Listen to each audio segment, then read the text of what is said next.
안녕하세요. 나는 변호사다 김세라 변호사입니다. 10손가락 깨물어 안 아픈 손가락 없다 라는 말도 있지만 보통 보면 부모 입장에서 좀 더 예쁜 자식이 있을 수 있고 좀 더 미운 자식이 있을 수도 있지 않을까요? 안 그렇지만 대체로는 그렇지 않지만 살다 보면 또 편애 아닌 편애를 하게 되는 상황이 있을 수도 있거든요. 지금 오늘 설명할 특별수익 제도라는 게 바로 그런 제도예요. 그러니까 아버지가 자식이 여러 명 있는데 그 중에 한 명 내지 두 명한테만 생전에 경제적으로 많은 지원을 하신 거예요. 예를 들면 큰아들한테 집도 사주고 차도 사주고 사업자금도 대주고 근데 다른 자식들한테는 그런 거 해준 적 없다. 이런 게 특별수익이거든요. 그러니까 특별수익이란 게 뭐냐면 피상속인, 그러니까 사망하시게 될 그분께서 공동상속인 중 한 명이나 또는 여러 명에게 증여나 유증을 해서 재산을 좀 많이 미리 줬던 거. 그게 특별수익이에요. 특별수익자의 반환 의무, 특별수익 반환 제도라는 거는 이렇게 생전에 많이 미리 받았으면은 나중에 진짜 아버지가 돌아가셔서 아버지 재산으로 상속재산 분할을 할 때 법정 상속분대로 나누면 불합리하다는 거예요. 이미 받은 사람은 이미 받은 거를 감안해서 조정을 해줘야 돼요. 그게 바로 특별수익자의 반환 의무라는 건데 민법 제1008조에 나오는 제도예요. 한번 예를 들어볼게요. X씨가 이제 있었는데 이 X씨가 자식 2명 있었어요. A하고 B. 근데 이제 A가 2년 전에 이제 결혼을 한다 그래가지고 결혼 비용 이런 명목으로 2천만 원을 증여를 해줬어요.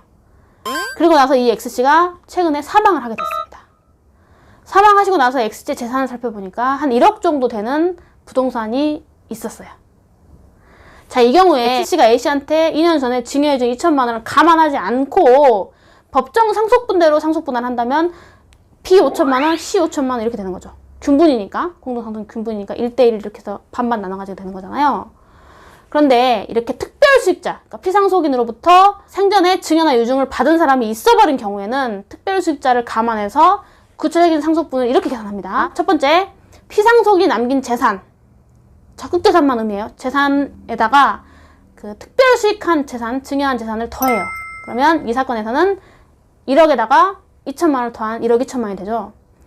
그걸 가지고 B씨의 상속분율 2분의 1, 2분의 1이잖아요. 2분의 1, 2분의 1로 분할하면 B 6천만 원, C 6천만 원이 됩니다. 그 상태에서 B는 이미 2천만 원을 받았기 때문에 그 6천만 원에서 이미 받은 2천만 원을 뺀 4천만 원만을 구체적 상속분으로 정한다는 거예요. 그러면 아버지가 지금 남긴 1억 재산이 B한테는 4천만 원, C한테는 6천만 원으로 이렇게 분할되는 결과가 돼요. 이게 특별수익자의 반환 의무, 특별수익 반환제도 이렇게 설명하는 거예요. 특별수익 재산의 반환 의무자는 공동상속인 중에서 특별수익, 그러니까 피상속인으로부터 증여나 유증을 받은 사람을 의미하기 때문에 상속을 포기한 사람은 당연히 특별수익 반환 의무자에 해당하지 않겠죠. 그 다음에 또 이제 실무상 많은 게 X씨가 자기 직계비속, 그러니까 공동상속인한테 바로 이렇게 증여나 유증을 한 게 아니라 그 공동상속인의 배우자나 공동상속인의 직계비속이나 이런 한 다리 건너온 사람들한테 증여나 유증을 했을 경우 법 전문상으로는 특별수익자의 반환 의무를 지는 사람은 공동상속인 중에서 피상속인으로부터 상속이나 증여를 받은 사람이어야 되는데 공동상속인의 비속, 배우자, 존속한테 간 거는 피상속인 기준으로 공동상속인이 아니니까 이런 경우는 어떻게 해결할 거냐? 요거에 이제 판례가 많은데 원칙은 법 전문 해석에 맞게 반환 의무를 지지 않는다. 공동상속인이 아니지 않느냐 라고 보는데 예외적으로 형식적으로만 그렇게 한 다리 건너서 증여가 됐지 실질은 피상속인이 자신의 공동상속인 중 한 명한테 다이렉트로 증여한 거나 유증한 걸로 봐야 되는 실질이 있는 경우에는 특별수익으로 고려할 수 있다 라는 것이 대법원 판례입니다. 이것도 아주 중요해요. 특별수익의 범위는 이제 아까도 설명했지만 생전 증여나 유증, 생전 증여나 유증이 특별수익에 해당하는 거예요. 그 다음에 이제 특별수익의 평가 시점도 문제가 돼요. 부동산의 경우에는 예를 들면 증여했을 당시가 2005년인데 그때는 시가 3억이었어. 근데 아버지가 돌아가신 거는 2008년인데 그때 되니까 이게 10억이 됐어. 요즘 우리나라 그렇잖아요. 눈 뜨고 일어나면 막 억이 올라가 있잖아요. 그래서 증여 당시를 기준으로 한 금액으로 해야 되는지, 아니면 상속 개시시를 기준으로 한 금액을 해야 되는지, 아니면 재판이 이루어지는 재판 시점을 기준으로 해야 되는지, 뭐 이런 거에 대한 논쟁이 있을 수 있잖아요. 그래서 일단 기본적으로 우리 대법원 판례는 특별수익 재산의 평가 시점은 상속 개시시, 즉 피상속인이 사망한 때를 기준으로 한다는 게 원칙이다라고 설시하는 것으로 우리가 해석을 해요. 특별수익자가 있는 경우에도 상속 채무는 법정 상속분대로 분담이 됩니다. 특별수익자가 있다고 해서 상속 채무에 대한 승계가 또 다른 법리가 전개되는 건 아니고, 상속 채무는 법정 상속분대로 다 나눠 가지는 거지 특별수익자에게 뭐 가해진다거나 감해진다거나 하지는 않습니다. 이것도 대법원 판례가 있는 부분이니까 잘 기억을 해 놓으시는 게 좋을 것 같아요.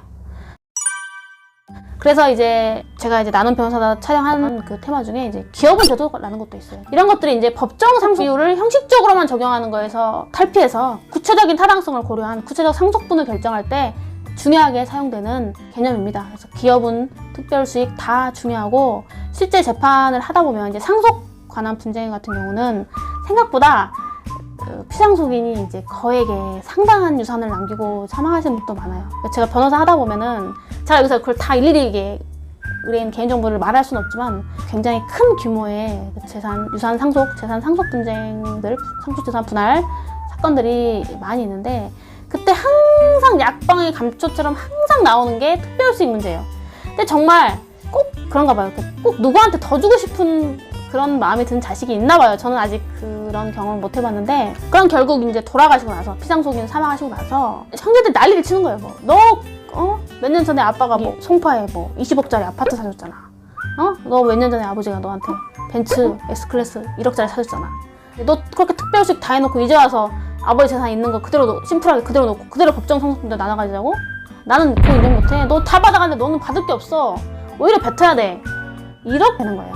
이게 이제 특별수익자의 반환 의무, 특별수익자 반환 제도고, 역시나 이것 또한 이제 상속재산 분할 심판이 진행되는 과정에서 쌍방 주고받는 항변사항, 주장하는 사항이 될 수 있는 쟁점입니다.